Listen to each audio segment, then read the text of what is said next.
All right, let's talk about the Bradford Guardian 3.5. So let's get into the reason why I bought this knife in the first place, which is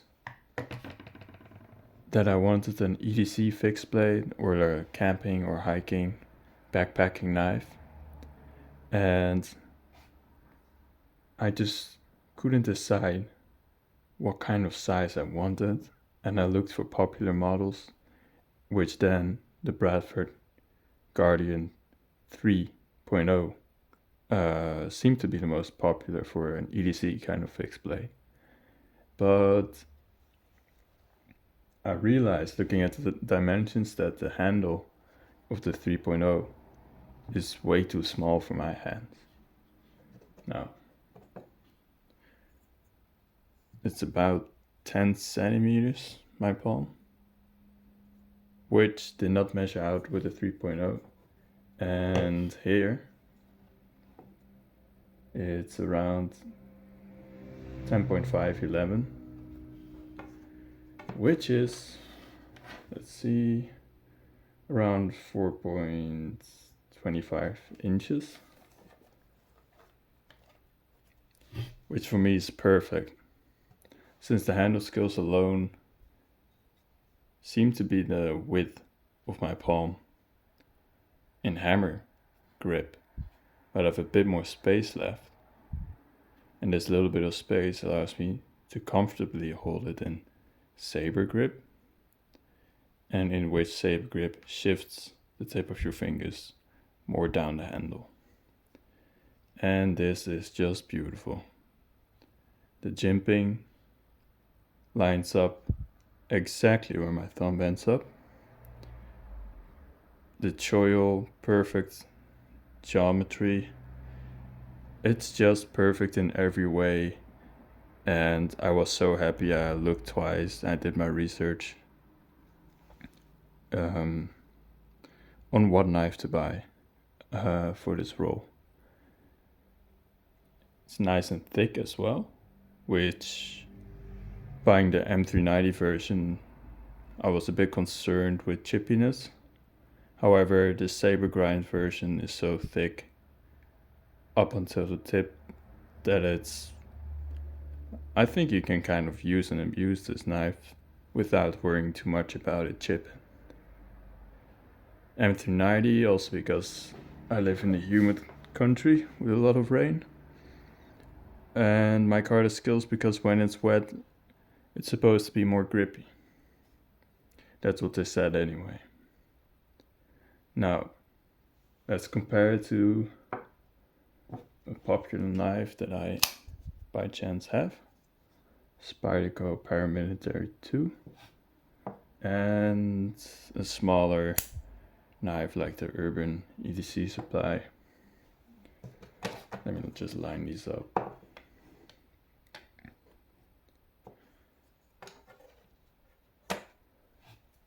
And funny enough, this almost seems to be the size of the grip. And this blade is almost as, if not almost exactly the same length as the one of the Spyderco, but in overall more compacted package, since it's a folding Spyderco with a lot of space left. Okay. Also compared to the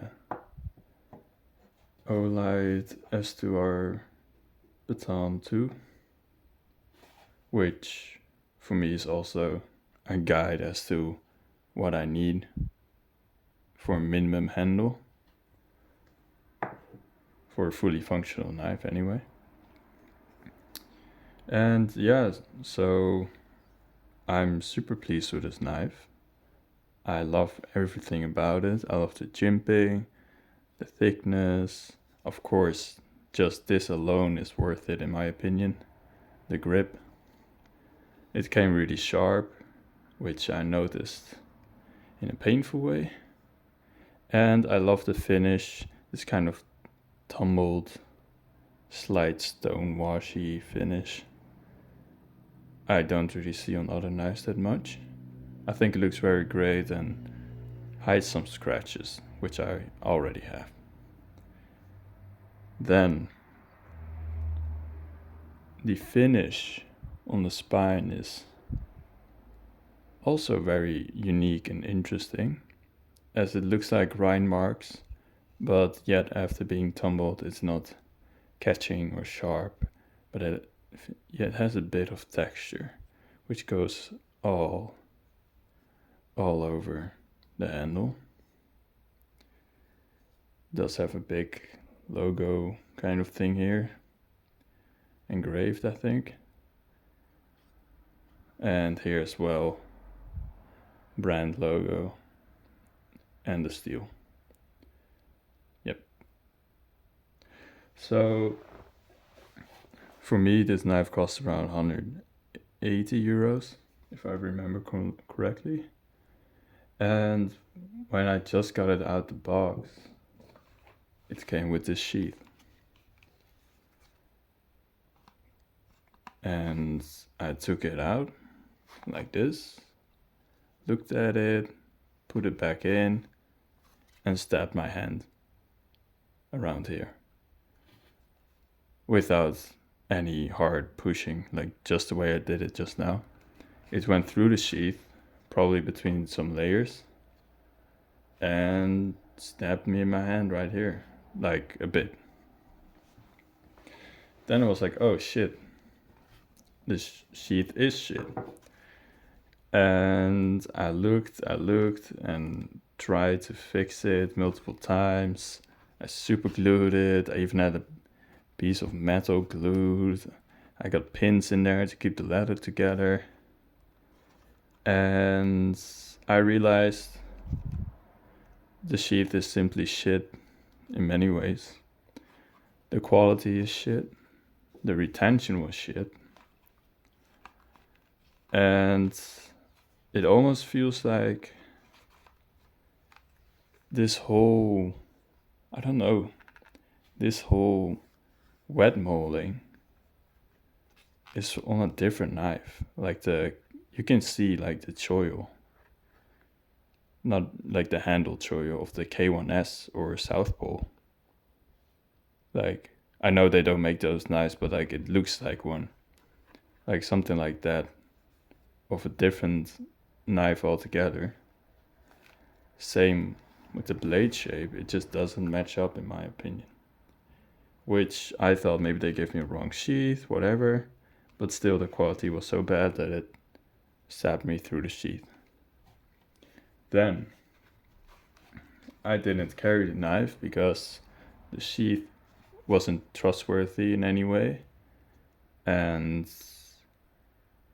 when I don't feel comfortable with the fixed blade in a scout carry or whatever frontal carry, I'm not gonna carry it. So I realized the sheath really makes the knife in the end, and it meant I had to look for another sheath, which was difficult since the Armitage carry sheath is not available in Europe, at least for this 3.5 model. It was basically impossible to find.